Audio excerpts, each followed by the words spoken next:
Hi, hello, bonjour, buongiorno. This is Out of the Clouds, a podcast at the crossroads between business and mindfulness. And I'm your host, Anne Muhlethaler. Today, I am joined by my friend, Paolo Ferrarini. Paolo is a design journalist and a teacher, as well as a podcaster. He has many strings to his bow, so I will let him do the honors of introducing himself. We met in Milan a few years ago, and then again in Paris, and then again in New York. We almost met in Dubai last year. Back in the times when travel was possible. It feels like a lifetime ago. I am incredibly grateful to have had a chance to get to know Paolo over the course of the last few years. He's a deep thinker, and I really greatly enjoyed the insights that he shared during this particular conversation. So without further ado, I give you my conversation with Paolo Ferrarini. Welcome, Paolo. It's so nice to see you. Thank you. It's my pleasure. So how are you today? I'm okay. It's the end of a busy, long day, and it's nice to chat with you. Oh, good. I'm glad. So I took a little bit of time to sort of read through, you would say in French, your parcours, your life journey. There's a lot of amazing stuff on your website. I mean, I would have needed an entire week to go through all of the content that you've produced first as a writer. There's a lot of talks, and you've participated in written essays as well. So I thought maybe we could start with you introducing yourself in your own words for my listeners. Okay, so my name is Paolo Ferrarini. I am a teacher. I am a curator. And I am a writer. As a writer, I am basically a journalist. I write for several magazines, online and offline. The two main collaborations that I have now going on is Cool Hunting, coolhunting.com. It's an American digital publication, and I've been writing for them for the past 11 years. So it's a lot. It's a lot. And the most recent collaboration, which I'm very proud of, is with Interni, which is the leading Italian design magazine, where I write this monthly column, which is titled Designful Fashion, which explains a bit about what's my main interest, which is the thresholds, the borders between fashion and design. I teach a lot, always around these topics, and in particular at Accademia Costume e Moda in Rome, where I live. But I've been teaching in several other schools during the years, in Italy and abroad, as a visiting professor or as a resident professor. And what else? I'm a curator. So I curate contents that take different shapes, such as exhibitions, small ones, publications of sort, and series of talks, which is one of the things that you mentioned before. So I do a lot of stuff. It's very hard to explain my job to grandmothers. I can just about imagine. Yes. So I say I write, and that's basically it. And they basically understand. I'm a journalist. That's the short version. Yes. Oh, good. Oh, thanks for that. Well, you and I met, I think, at the time that you were at Marangoni Institute. Mm-hmm. And correct me if I'm wrong, but you have taught different subjects for different universities. Yes. You started at the Polytechnicum in Milan. Mm-hmm. You taught at Bocconi, and you said, you were a visiting professor like at Central St. Martin's in London. Now, one of the things that stuck with me when we got to know each other is at Marangoni, you were a trend forecasting professor. I'd love for you to explain to us, what does it entail? And what are you teaching at the Accademia in Rome at the moment? A little bit of context. I started working as a trend forecaster and trend researcher in 1999 at Future Concept Lab in Milan. And one of the things that I was doing back then was also teaching. So I was in charge of fashion and communication trends, fashion with Valentina Ventrelli, and also communication trends. We did a lot of consultancy, of course. You know that, trend research institutes, they're not non-profit, they're for-profit, and they sell trend books at the beginning or trend researches, specific researches to companies. And this was one of the things that I was doing. But since the founder of Future Concept Lab, Francesco Morace, he was a professor at Politecnico di Milano. Together with Valentina, I was his assistant, and also at Domus Academy.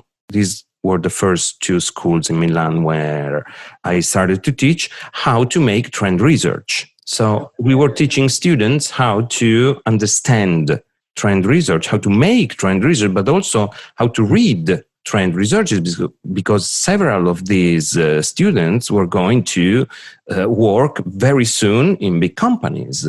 So this was part of my job. I worked at Future Concept Lab for more or less 15 years. And a few years ago, I started freelancing. But I kept teaching because it has always been one of my favorite things to do. And that's why when we met, I was not working at Future Concept Lab anymore, but I was still teaching at Istituto Marangoni because I was living in Milan. Then I moved to Rome and everything changed. I forgot to ask you, what did you study? Contemporary arts, in particular, phenomenology of style. That was my major. Oh, you might have to dig into that one a bit for me. Yes, that was the most awesome things that I met during my years at university. Phenomenology of style is a discipline that puts together basically art and literature in order to understand cultural movements and find syntonies between different fields. Okay, and that has always been my passion, because also when I was a teenager, I was kind of schizophrenic because I was in love with music, but I was in love with cinema, and I was in love with arts and design and fashion. And I didn't know how to find the balance between all these passions that I had. And when I met Professor Renato Barilli, it was an epiphany, literally.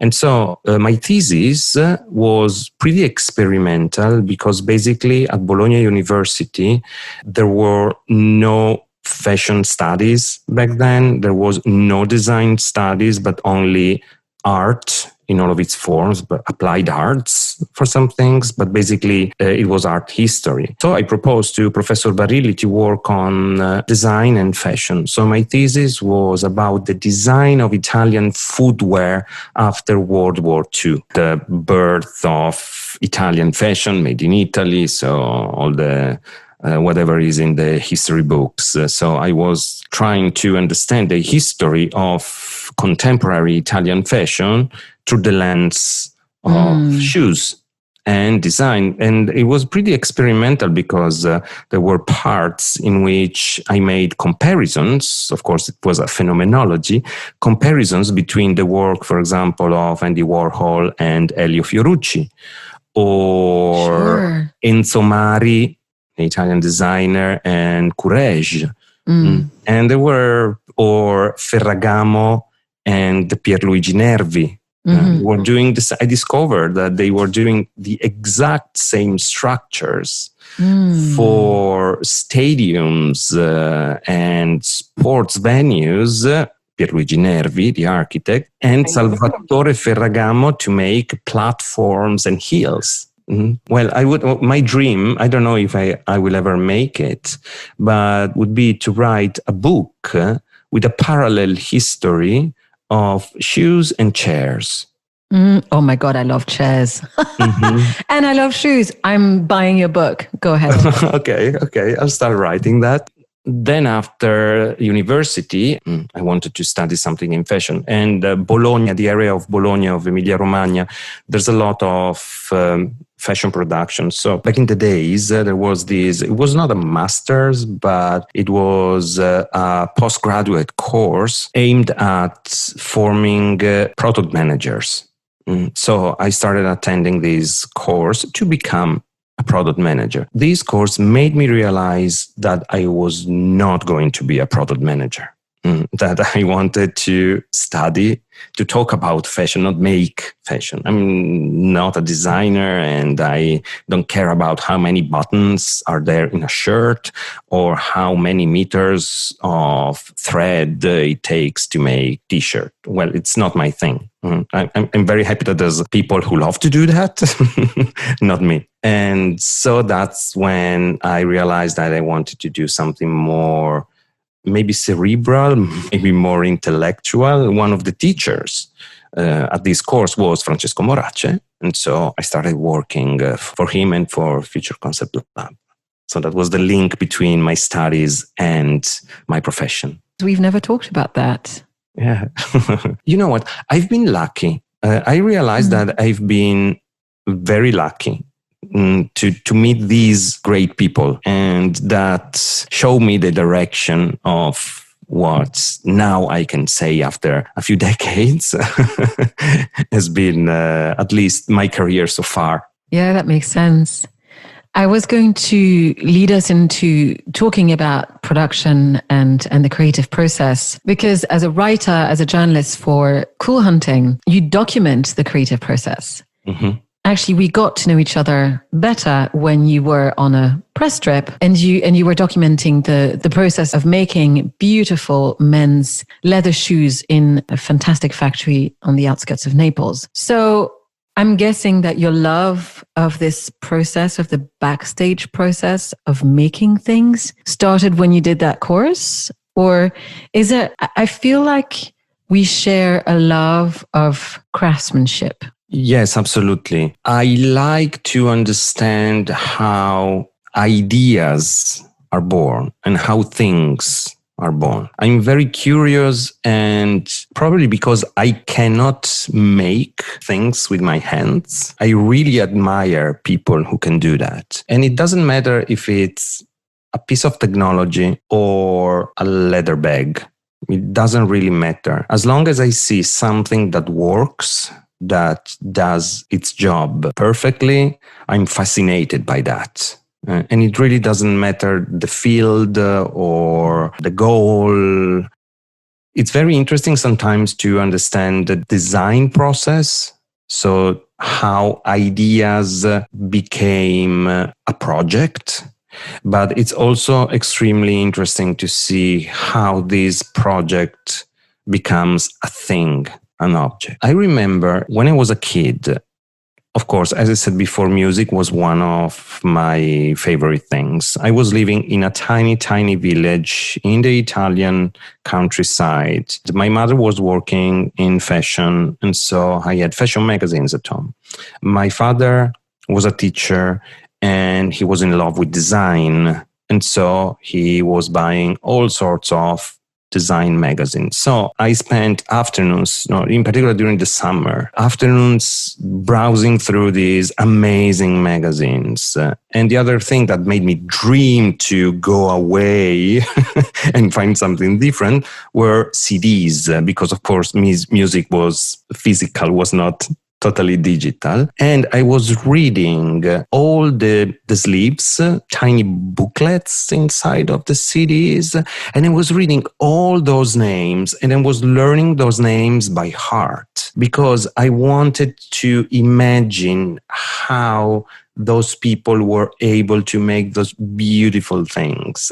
There was no internet, so it was just pure fantasy. It was just pure imagination. I couldn't check on the name of the producer or the sound engineer or the writers. It was very, very difficult to find that kind of information. So I was, imagining these people working backstage, making these beautiful things. So if I have to trace back a moment when I realized that there was something that was a backstage, the making of process. Yes. And one other thing that made my day was when DVDs started to have the bonus content. So with all the things that showed how things were made. So probably my passion was a desire to escape, maybe, or a desire to, to get in touch on a deeper level with the things that I loved. And luckily enough, one of the things that cool hunting does is getting in touch with creative ideas and creative minds in the moment when ideas are generated. So factory visits, studio visits, the target, let's say, of cool hunting is, of course, the general public, but in particular, we focus on the creative class. We focus on people that will find an inspiration reading our articles to make new stuff out of it. It's not about, the perfect guide to buy the perfect piece of furniture for your home. It's more about understanding ideas. So that was a very, very lucky meeting. So they send me all over Europe and sometimes also abroad to see how, for example, fabrics are made, cars are made, shoes, bags, rubber soles, food as well, like the production of Parmigiano Reggiano. Oh my. I would come to that. And documenting these things is literally a dream come true. That's wonderful. I know it's going to sound really hard to do that, but is there one experience, one factory tour or workshop that has marked you more than any other that you can recall? Well, I cannot say Louboutin because it would sound... Only if it's true. Yes, it's true because, that factory in Naples... It's still in my heart because that day was awesome. But one other factory that I really, really enjoyed visiting is Cotonificio Albini. Albini, they make cotton for men's shirting in particular. So they just make the fabric for shirts, but they range from Zara to Giorgio Armani. So they basically make the fabric for shirts for menswear in particular, also women's wear, but they're specialized in menswear and for all sorts of brands all over the world. And they have this factory, which is in this tiny village not far from Bergamo. And the factory basically is half of the village. And there's a passion and, you can literally see the essence of made in Italy there. So people that really have a passion for what they do, a super high level of technology, but at the same time, the work of the machines is always checked by humans. So it's a very, very peculiar process because, machines are man-made, are programmed by humans. They make their job. It's beautiful, but not perfect. The human eye and the human hand make that process perfect. So that's real made in Italy, the perfect match between technology and craftsmanship. I really appreciate the work that you do with cool hunting because a lot of people also don't put value on certain goods because they don't understand how they're made. So I think in that way, you're providing people the opportunity to understand. And also, I think that for the people who work in these workshops, factories, you give them an opportunity to be seen, right? And for their work to be valued and respected. One thing that when I visit those factories, there's always a moment in which something clicks. For example, you see an object and you don't understand how comes that's so expensive. Then you see how it's made, how it's developed, the hard work that is behind it, the selection of the materials. And this is valid for everything from shoes to engines. Then you see how it's made and you ask yourself, how comes it's so cheap?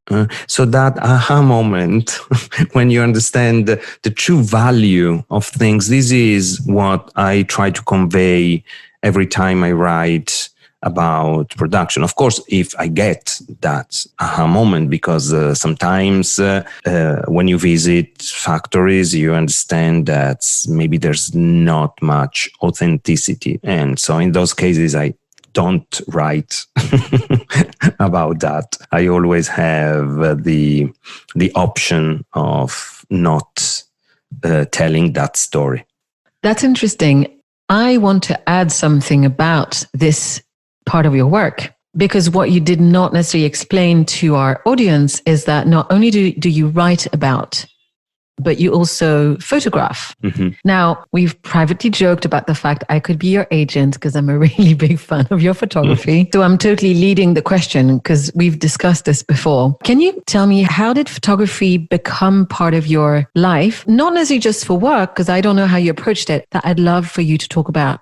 Well, my first camera was a gift for my 10th birthday. It was a tiny Kodak film camera. Of course, I started taking pictures of my friends or the trips I made, and I've never left photography ever since. I'm a very, very visual person. I tend to remember much better images rather than names or numbers. Numbers are a nightmare for me. So I live well in a world that is just made of images and words. Pictures are my diary. Pictures are the way by which I remember things. So it's a very, very personal thing. There was a moment in my life when I started taking photography classes where I was thinking seriously to make photography become my job. But then I realized that I love photography so much that I wanted to keep it as my passion, not my job.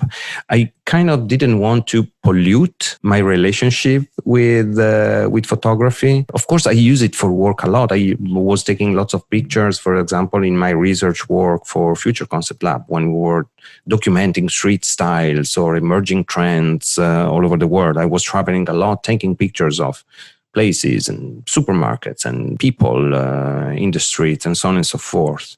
And now I do that for cool hunting, but I consider that as a complement to the words. I completely agree. So I remember you told me you did a course with a photography teacher based in Spain, I think. Yeah. Would you maybe talk us through that? Yes. Her name is Cristina Núñez. She's a Spanish photographer. She used to live in Italy for several years. She's an artist and she started taking self-portraits and she did that for years and years and years. And she eventually developed a method of learning to understand yourself through photography and basically self-portraits. So it's not selfies, but it's self-portraits. And there were all kinds of exercises that we were doing, from taking pictures with the camera onto your heart, not in front of your face, but onto your heart in order to feel the camera. And that is one of the things that I remember the most. You were supposed to take good pictures, but without even looking through the viewfinder, but just using your body to understand photography. And that was really resonated with me. That was very, very deep. And of course, there were also exercises, for example, acting. We had to enact our superheroes, or another very interesting... Who was your superhero? Superman, of course. Okay, was Superman. Yeah. Or taking selfies, self-portraits with family members. That was also very, very, very tough. So it's not about the technique of photography, but it's about the content. It's about the relationship of your face, your body, your identity with photography. Yes, I enjoyed that course. I did actually 2 courses. So the first and the second level of that photography class. I'm going to look her up. Yeah. So it's a funny segue because I think it was yesterday I flagged an article. I opened The Guardian because I saw this in my feed. It was about Instagram has just turned 10 years old. Mm-hmm. I was wondering, how do you feel about photography? Or do you have any thoughts about Instagram, given your expertise in modes of communications? Well, it's a great tool for research. I always invite my students to document their research processes through photography. Instagram is a great tool, in particular because there's the function of having bookmarks, and you can create topics, kind of folders. So you can see someone else's picture and you say, oh my God, this could be interesting for that project. So it's very, very useful as a research tool.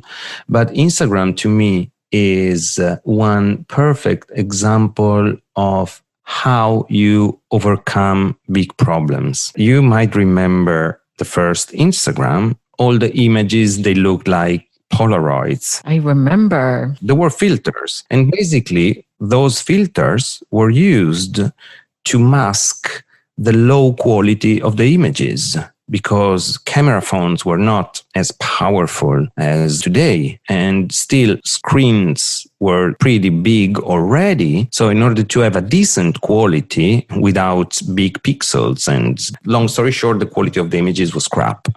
And so filters were meant to kind of give that blur that was extremely poetic, but of course it was meant to overcome a problem. And think about 10 years, flash forward 10 years, and think about filters today that are super animated things. You can change your face, you can do all sorts of stuff. And this is the perfect example of how a problem can become your biggest opportunity. So they didn't leave filters behind, but they made filters become a new category. It's a new category of product, literally. You can sell filters. There's people that live just by making filters, okay, in just 10 years. So it's a beautiful story, also from the point of view of what's behind the app that we use.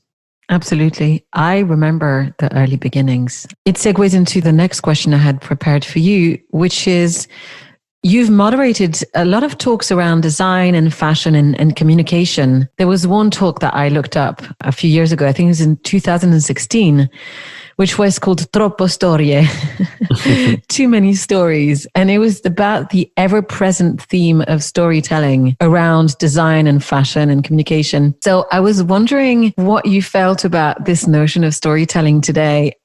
How do you feel brands communicate? Is there still too much storytelling? Are people understanding actually how to tell stories? There's a lot of communication nowadays, and I'm happy because there is a great need for curators.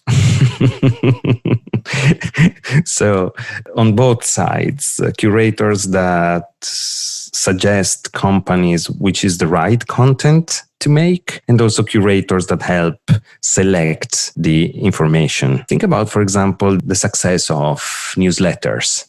Yeah. And you know about. Well, a newsletter is a selection of the content of the week or the content of the day or the content of the month. So I have a point of view. I select things that I think that could be interesting for you. Now there's websites that select newsletters.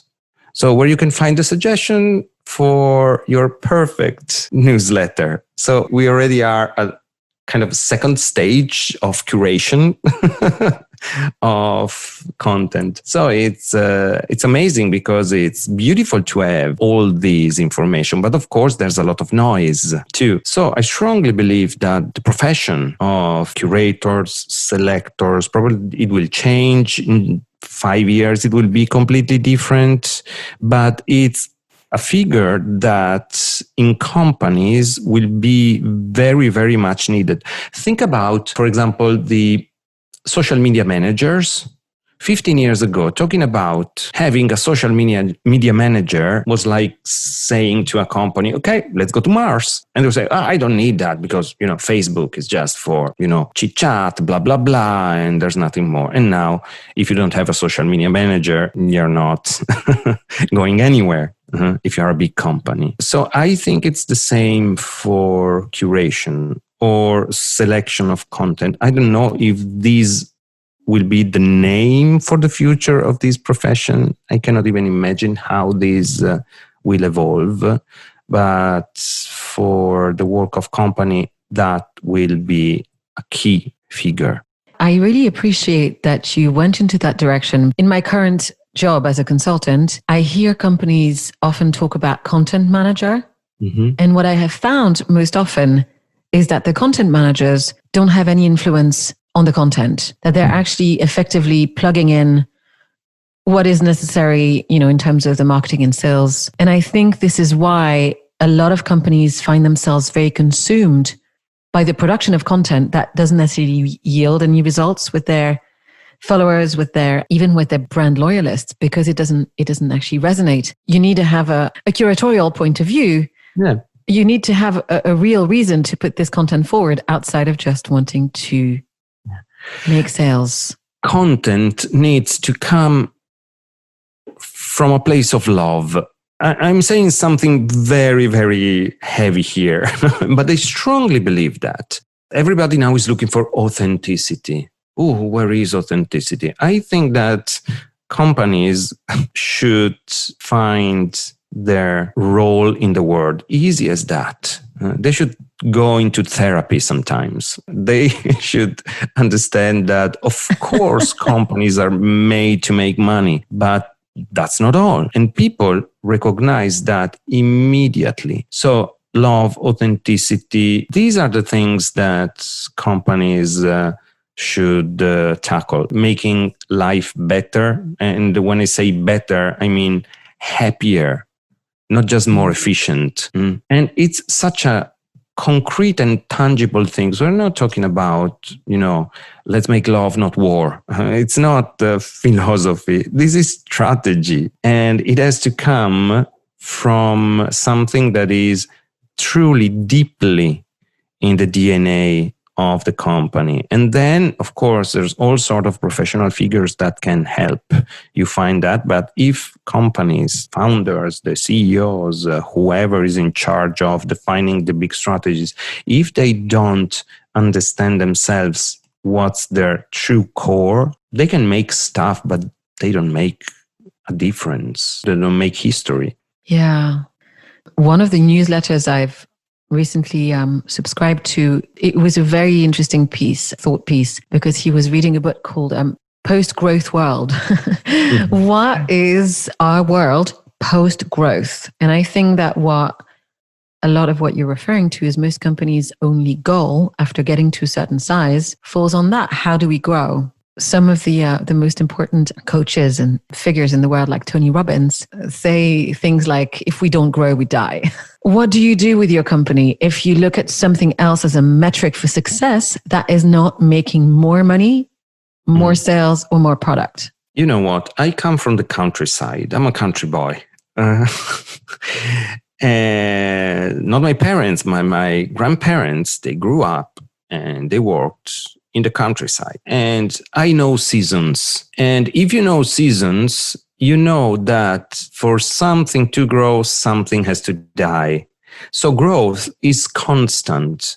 Not necessarily growth is exponential. So growth is every spring, every summer, you have incredible growth. But then you have to see things die, and you have to store stuff, and you have to get ready for storm or a bad season. Of course, growth is constant. It can be constant, but not never ending. Sometimes we have to be humble enough to understand that, okay, I can go not that far. I can go there, because then I have to wait until something else happens. A more organic way also of considering business. And there's a lot of businesses that work this way already. It's a reality. Maybe it's not the big multinationals that everybody is so angry with, and it's not by chance. There's a very, very good reason to be angry at some of these corporations. I really appreciate, that's a great point of view to offer, to better understand not just growth, but the life and death cycles and regeneration as well. So you've written a lot about fashion, and you've got a great expertise in design, and fashion has found different ways to talk about itself. It's marketed itself very differently over the years in the past, let's say 15 to 20 years, from obviously print press to online to social media via museum exhibitions. Where do you feel fashion can break into next? There's so many things to say about this. I will try to be concise as much as possible. Well, fashion should think about size and duration. Ooh. I really like this answer. Go on. So, duration, long-lasting stuff. I was browsing to a fashion magazine this past weekend, and there was a printed advert from H&M that said basically clothes made to last. And it was like, are you kidding me? So they got the trend right. Unfortunately, that kind of message cannot come from that kind of company. So now H&M is trying to advertise slightly more expensive clothes, because we're talking about €30, not $9.99, and they're made with materials that are meant to last. Okay, so that's a signal. Making things that last means redesigning things with duration in mind. So something that is not meant to be used for just one occasion or one season, but something that can be used for more than one season. And it doesn't mean being basic, because yesterday I watched the beautiful documentary Margiela in His Own Words, and what he made 30 years ago is still incredibly fashionable and incredibly cool, and it's not basic at all. I'm thinking about, for example, the new wave of American designers, what they are doing. Like who, if I can ask? Like Fear of God, Pierre Moss, also Virgil Abloh. So this new wave of fashion designers that are redesigning the American classic wardrobe through the eye of streetwear meets luxury. They're doing an incredible job. They let go of seasons. So there is not season meaning commercial seasons, like spring, summer, fall, winter, pre-spring, summer, cruise, post, whatever. In fashion, there's 8 seasons per year, at least, sometimes even more. So they have drops. So they can have like weekly drops, or maybe like Fear of God. They released collection number 7 a few months ago, 2 years after the previous collection. So think about duration. Think about how things will last. And in terms of size, I literally mean sizing. So how you shape clothes around people's bodies. We're all different. And I'm not talking about sizes in terms of S, M, L, XL, and so on and so forth. I'm talking about the shape of the body, because there can be people that are super slim and super tall, or super slim and super short. Also, the ethnic factor plays a very important role in the shape of our bodies, of our faces. People that make eyewear know that very, very well, because you cannot make the same style of sunglasses for China and for France, because basically the shape of our faces is different. So we have to take that into consideration. If you, as a designer, start designing with these things in mind, things will be more modern, more contemporary, more fit for the time that we are living. Yeah, and I guess commercially, most likely to be a success as well. Yes. I was going to ask you which brands do you admire today, but I wanted to go outside of fashion as well. I mean, I asked this selfishly because I tend to find there's always something new to be gained by hearing or having this conversation with particularly journalists, because you get so much access to information and newness. Who would be on your list? A brand that I love is Libroom. Libroom. Oh, I know him. Yeah, he's a great guy, and he's a designer, entrepreneur. He's very notorious, very famous, because he does very, very interesting installations and great communication. He just released a few days ago a video for the launch of a new chair. That is one of the best videos I've seen in the past few months. I'm not going to spoil it, but it's beautiful. Believe me, it's beautiful. So in design, I would say Libroom. Another brand that I love in design is Hay, Hay. It's a Northern European brand, and they make very simple, colorful, honest, I want to say, pieces of furniture. And they sell online a lot, and they've been very successful also during the pandemic as well. And it's a very, very nice project. Now, we've talked a little bit about, well, you have so many different things that you do.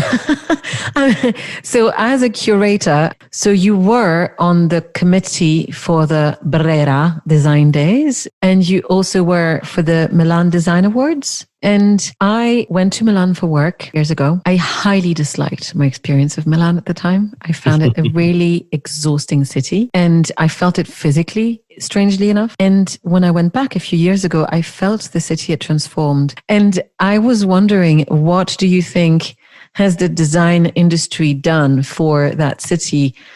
And as a sort of a regenerator and this sort of renewal. And do you imagine this is something that will continue? I was wondering if we could pick your thoughts on that. And what can design do for the environment that it lives in?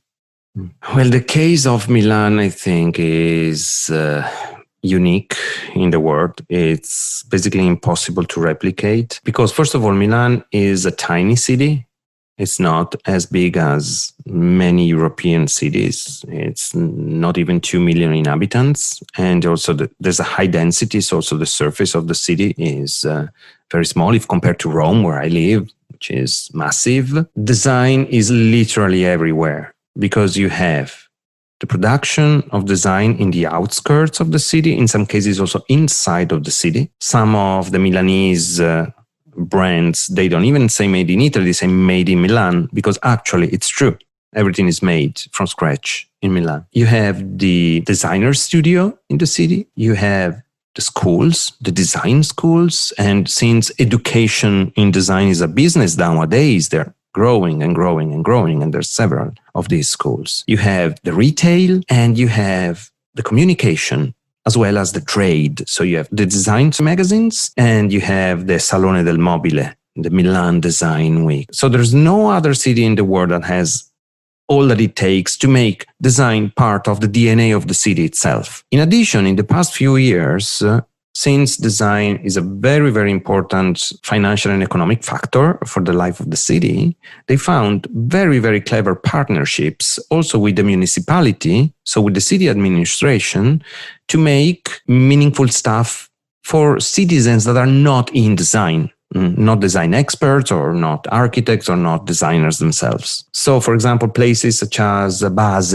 a former factory that has been abandoned for years, and now it's a hub for events, creativity. There's a tiny hostel and there's beautiful things. Or redesigning specific areas of the city through pedestrian areas or cycling lanes, and so on and so forth. So more and more design is part of the life of the majority of people in Milan, and it touches everybody's life sooner or later. So it's so spread over, it's so diffused, it's so everywhere that I think it cannot happen anywhere else in the world. It's not just Milan Design Week because, you know, many people know Milan just for that beautiful, amazing week where Milan becomes a truly Mediterranean city. Because Milan looks north, Milan doesn't look south. I mean, it aspires to be Switzerland or Austria or Germany, but they don't aspire to be Rome or Naples. They don't care about the Mediterranean. The only glimpse of Mediterranean that you have in Milan is Liguria. Jokes apart, Milan is a city where usually there's not so much openness and warmth of spirit. And during Milan Design Week, you see that happening. We missed it so much this year. We really, really, really missed it. I'm sure next year will be even stronger. There is one person that we both admire very much. And this is a lady that not everybody who's listening to this might be familiar with. Mm-hmm. And that is Debbie Millman. You described her in the interview that you did with her for Cool Hunting as a careful observer of the world of design. She is a designer, an illustrator, an author, a teacher, a branding consultant. I know she's a hero of yours, and you got to meet her at Design in Daba and to interview her. So can you tell me how it was? And I loved your interview, and I loved what she shared about branding. And I was wondering if you wanted to talk about it a little bit. I mean, listen, I've discovered Debbie Millman through her interview with Tim Ferriss, which was, I mean, one of the best interviews I've ever heard. And then I heard her interview him on her podcast, because she has had one of the longest standing podcasts, which she had launched in 2005. Yeah. And it's one of the most genuinely beautiful conversations I've heard between two human beings. So that's why I'm particularly keen to hear about what she's like in person. Well, interviewing her was a dream of mine, basically. So I was like, the fan that meets his hero. So I was not sure what to expect, because sometimes when you meet your heroes, you are kind of disappointed, but that was not the case. We had a slot of 20 minutes because that day she was doing so many interviews, of course. Of course, I made probably 30% of the question that I wanted to ask her. So after the 20 minutes, the press person came and said, Debbie, you have another interview. And she looked at her, she looked at me, and she said, Paolo, wait, stay here, don't go away, I'll be back. She finished the next interviews and we chatted probably for slightly less than 1 hour more. So the 20 minutes turned to be like 80 minutes. We went to dinner, and the day after we were at this social event and we chatted all afternoon.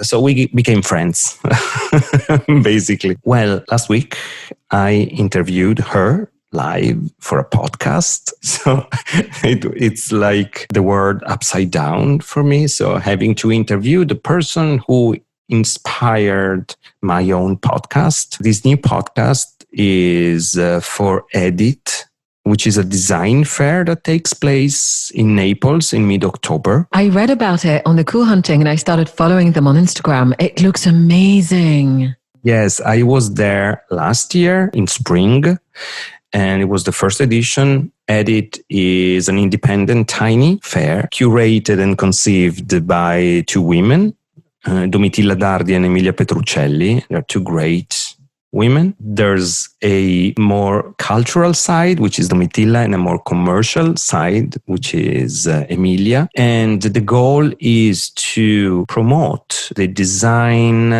that is not the classic industrial design, but not even the art design. Design editions that not necessarily is limited editions, but edition that can be small or can very easily become producible on an industrial scale. So this connects also to the idea of duration that I was mentioning before for fashion. So it's very avant-garde, and you have independent designers, you have bigger brands, because for example this year there will be Moroso and Foscarini as well, which is big brands, but also young designers or small cabinet makers. So there's more than 50 realities. Anyway, I'm doing this podcast for them, and Debbie is in the jury that will select the best work of the fair. Unfortunately, she cannot make it to Naples, but still we invited her to be interviewed and to have a chat about design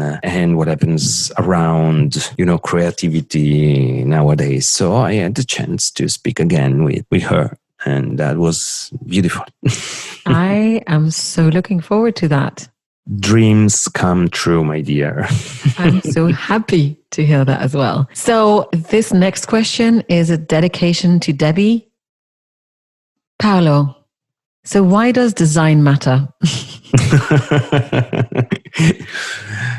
Well, I want to say not all design really matters. When it's well done, well thought, when there's culture, when there's values. Oh, it matters, my dear, a lot, because it's the perfect way to merge what we have and what we wish. Because design is about projects, and projects are not about having the crystal ball and finding success easily and immediately with a formula. No, no, no. Design is about, I have an idea and I want to make it happen. So the future of design is not what happens because it has to happen. It's something that happens because I make it happen.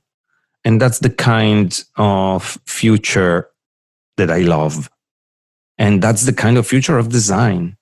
That's beautiful. Before we got on the call today, I was listening to your interview of Giorgia Lupi, who I thought was really wonderful. And so we haven't talked too much about your podcast, but I was really happy I listened to it because it's called Parola Progetto. Mm-hmm. My understanding of Italian is pretty good. But there's one thing that sort of escaped me. Could you please explain to our listeners, what does progetto mean in the context of your podcast? And tell us a little bit about it. Well, progetto basically means project, but in the widest sense is the best translation of the word design. So it's literally like the design word. Let's talk about design. Let's use words that describe design. So my ambition is to make people understand design without showing design, but just talking about design. In fact, I have a very, very small social media presence for this podcast. I never publish, for example, the works of the people I interview. I just put a portrait of the person I'm interviewing, and that's it. If you're interested, if our words make you ring a bell, come on, guys, you go online and you type and you search and you start your own research, because I truly believe that the things that you find yourself are the things that you remember the most. It's not that I make you the perfect presentation of the work of this person. It's not my job. I do that with other things, but with my podcast, it's an experiment. I don't know if it's successful or not, if it makes real sense, but I have a lot of fun doing that. They're beautiful conversations. They sound very enjoyable for both you and the other person that you talk to. You know, like 90% of the people I interview, I met them before. They are people I met for work or because of mutual friends or people I admire, and I try to get in touch with them. You know what? When I do very, very long interviews, like in the case of Debbie Millman in Cape Town at Design in Daba, of course, I have a limited space when I have to transcribe and write the interview. I cannot make like 50 pages or a super long interview. And sometimes it's very, very hard to cut and to edit and to select. So I said, okay, I need a space where I can be free to do whatever I want. And the podcast seemed to me like the perfect solution. I'm the same as you. This is why I gravitated towards podcast as a medium that I listen to so much, because I enjoy long form. And I think the reason why I, for example, got into Debbie Millman's podcast in particular is the beauty that comes from the long form conversations. Exactly. So I'd like to ask you about your latest talk project. I'll let you explain it. The series is Human Difference Talks. I was contacted during the pandemic by Matteo Ragni, which is one of the people I interviewed for Parola Progetto. He's one of the best Italian designers that is also a creative director for several companies, one of which is Excel Extra Light. It's a company that basically does foam design, so that they basically make plastic materials that are super lightweight, particular soles. For example, they make the material of Crocs. Croc shoes are made with their materials. They work in between fashion and product design because they also develop some products with designers such as Karim Rashid, for example. And so they wanted to have a series of talks about this. We discussed for weeks about the form, about the guests, about, long story short, we ended up having this topic, which I suggested, which is when humans make a real difference, not machines, not technologies, but humans make the difference, and then they go towards technology. So I wanted to have different points of view. So the first talk was with Ravi Naidu, the founder of Designing Daba. Then we will have Karim Rashid, of course, designer. Then Jerry Lorenzo, which is the designer of Fear of God, which I'm very, very grateful that he accepted to be part of this series of God. Yes. He's a myth, and he's such a great guy. Looking forward to discussing with him. And in December, the last appointment is with Sara Sozzani Maino. She's the deputy director of Vogue Italia and founder of Vogue Talents. And she's an ambassador of sustainability in fashion. So with her, we will discuss about that. And I was thinking, when I saw the list of guests, I was kind of in shock, because I thought before the pandemic, this would have been impossible, because we have someone from Cape Town, someone from LA, someone from New York, and someone from Milan. Of course, before we tended to have events in person, but now it's absolutely normal to have this. Of course, we record everything. We have the live chat, and then we record, we edit, and we put everything online, because I wanted something that was long lasting, something that is not just one more Instagram live discussion that is crappy, that is low quality. No, I wanted something a little bit more sophisticated. Well, the guys at Excel, they're great, but I'm very looking forward to the next 3 episodes. We're going to have one per month. I loved the first one. Mm-hmm. It was really beautiful. It was such a great interview. I almost would have wanted it to be longer, to be honest. That's strategic. Okay. Well, you left me wanting more. So that's a good sign. Exactly. You know, the concept of bento. The bento Absolutely. It's slightly smaller because you have to be full 80%. No, so not 100 or 120%. Our friend Yancy describes that very well. Exactly. Thank you so much for that. So I was just going to ask you, 2020 has been a very complicated year, and it's not over yet. I was wondering if there was anything specific that you were looking forward to and to see happen in 2021, and in terms of design or of communication. I mean, we've talked about being keen to see Salone del Mobile in Milan coming back, and I'll be very happy to join you there. But is there anything else that you're looking forward to? On a personal level, or in... Anything you feel like sharing? Well, I would love, but this is not something that's going to happen in 2021. Probably would take years. I would like the world of design and the world of fashion to focus a little bit more on the relationship with nature. I don't want to call it sustainability, because sustainability is just a small part of that. But thinking about how we can find an alliance with nature, period. Easy as that. We do that with food. We do that with cosmetics.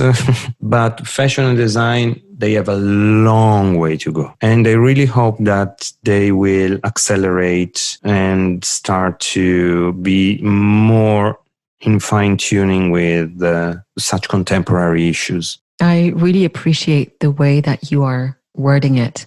It resonates a lot with me. I'm glad. Yeah. A couple of more questions and then I will let you go. I should tell you, I was watching Gayle King being interviewed by Drew Barrymore, because Drew Barrymore's got a new chat show. Yeah. And Gayle King is kind of a legend, and I really, really like her. And Drew asked her, what is her favorite question to ask guests? And she said, what song best represents you? And I know it's tough, so if you don't have an answer, you can let it go. But I just thought, as an honor to Gayle, what would that be for you? The song that best represents me. Yep. It could be what that best represents you today. It doesn't need to be your entire life. It's Sunshine Reggae. Sunshine, sunshine reggae. Oh my God. I don't remember now. It's okay. I will look it up. What is your favorite word? Incantevole. Incantevole literally means enchanting. When something is incantevole, you are in awe. It's a word that has a fairy tale quality, like it's something magic. When you see something that is incantevole, you are speechless. I love when the French people say enchanté. Me too. Which is basically, it's the same origin. So it is the enchantment. Enchanté, you make me speechless. You put a spell on me. It's so, wow. So it's in such a tiny word. There's so much meaning. There's also a beautiful song by an Italian band called Subsonica. The title of the song is Incantevole. And at a certain point, there's a sound, which is a kind of catching, but it's not. It's like something very difficult to describe. Whenever I hear that sound, I feel it in my spine. It's incredible. It's like that vibration that makes you physically happen something. Okay, I'm going to need a link and I'm going to put that in the show notes. I'd love to hear that song. What would you say to your younger self if you could send yourself a message? The only thing that I regret is not studying ancient Greek and know more about mythology. So probably I would tell my younger self to go for more classical studies, because I feel that, there's so much truth in mythology. There's so much understanding of the human mind. And I really, really miss that part of education. So if there's something that I would suggest is that. What book is next to your bed or on your desk? The vocabulary of synonyms and antonyms. Dizionario dei sinonimi e dei contrari in Italian. For when you write. Yes. Because it generates so many ideas, because sometimes you don't have the right word to express that specific thing. So I try to go as close as possible. And then with the dictionary, every time is a journey, because you end up changing your sentence completely. It's not that, maybe you understand that it's not just the wrong word, but it's the wrong idea. And so you change everything. Yes, and I still have a paper one from when I was studying in high school. That's great. So what are you not very good at? Numbers. Whatever is related to numbers, I hate it. I'm like, but that's okay. You've got plenty of talents. You're fine. Let's leave numbers for someone else. Yes. I married a physicist that now works in IT. So he takes care of the numbers in the family. That's beautiful. And if you were to escape to somewhere right now after months of COVID, where would you escape to? Or Hawaii or Polynesia. Not far, more than far. With the intention of never coming back? No. I like to come back home. I like to travel, but I also like to come back home. But yes, I would go to Hawaii probably. Maybe not for a weekend, maybe for a month or two. Good thinking. And I really like to close my interviews with this question, which is, what brings you happiness? My family and the people that I have on quick dial on my phone. This is what brings me more joy. That's lovely.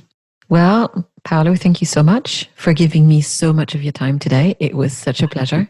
Thank you for this beautiful idea of having this beautiful chat. So I will put links to pretty much everything we've talked about in the show notes so that people are able to click through and discover. People can find you online on Instagram. Yes, on Paolos Stylops. And I think Twitter, and obviously your fantastic website. Same name in paoloferrarini.it. There's all the links and everything. Wonderful. Well, thank you so much. And we'll talk again very soon. Thank you. See you soon. Thanks to Paolo for being my guest today. You can find him online at paoloferrarini.com if you don't know how to spell that, All of this and links to his Instagram and everything we talked about is in the show notes. So that's it for this episode. Thank you so much for listening. I hope that you will join us again next time. Our theme music is by Connor Heffernan, artwork by Ryan Ponto. Special thanks to Joel for the sound editing. You can soon find all of my episodes and find out more about my projects at annvmuhlethaler.com. You can register your email address. The site will be live soon. And in the meantime, all of the links again are in the show notes. If you can, rate and review the show on iTunes. It helps other people find it and we appreciate it very much. Until next time, be well, be safe, remember the hand washing and the distancing, all that good stuff.